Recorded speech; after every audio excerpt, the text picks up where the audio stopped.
अश्विन मास के कृष्ण पक्ष की अष्टमी तिथि को जीवित पुत्रिका व्रत रखने की परंपरा है। इसे जीतिया व्रत भी कहा जाता है।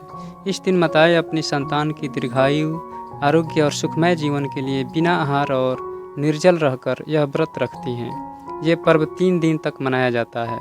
सप्तमी तिथि को नहाए खाए के बाद अष्टमी तिथि को महिलाएं बच्चों की समृद्धि के लिए निर्जला व्रत रखती हैं। इसके बाद नवमी तिथि को भगवान सूर्य को अर्घ्य देकर उनके मंत्रों का जाप किया जाता है। इस बार जीतिया व्रत 6 अक्टूबर को रखा जाएगा। तो आइए जानते हैं जीतिया व्रत पर पूजा का शुभ मुहूर्त और समय के बारे में।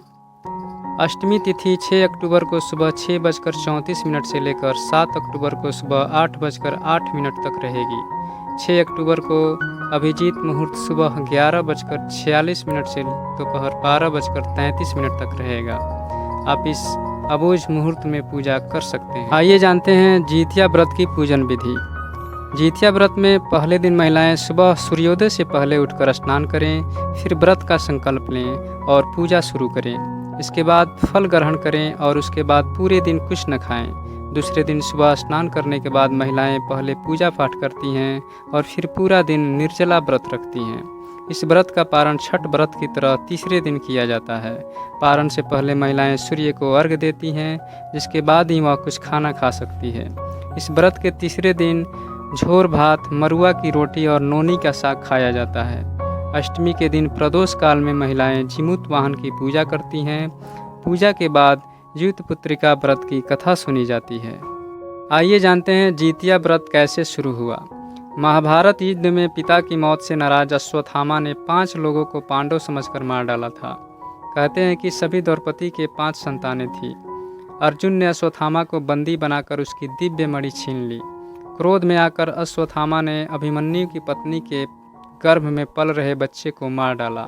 ऐसे में भगवान श्री कृष्ण ने अपने सभी पुण्यों का फल उत्तरा की अजन्मी संतान को देकर उसके गर्भ में पल रहे बच्चे को पुनः जीवित कर दिया। भगवान श्री कृष्ण की कृपा से जीवित होने वाले इस बच्चे को जीवित पुत्र का नाम दिया। आगे चलकर यह बालक बाद में राजा परीक्षित के नाम से प्रसिद्ध हुआ। तभी से संतान की लंबी उम्र और मंगल कामना के लिए हर साल जीतिया व्रत रखने की परंपरा को निभाया जाता है। जीतिया व्रत की कठिन व्रतों में से एक है। इस व्रत में बिना पानी पिए कठिन नियमों का पालन करते हुए व्रत पूर्ण किया जाता है, लेकिन कुछ खास बातों का ध्यान भी रखने की ज़रूरत है। आइए जानते हैं जीतिया व्रत में कौन कौन सी सावधानियां बरतनी चाहिए। जीतिया व्रत में लहसुन, प्याज और मांसाहार का सेवन नहीं करना चाहिए। व्रत के दौरान मन, वचन और कर्म की शुद्धता आवश्यक है। गर्भवती महिलाएं यज्ञ व्रत न करके सिर्फ पूजा कर लें तो बेहतर होगा। जिन महिलाओं को गंभीर स्वास्थ्य समस्याएं हैं, उन्हें भी यह व्रत नहीं रखनी चाहिए।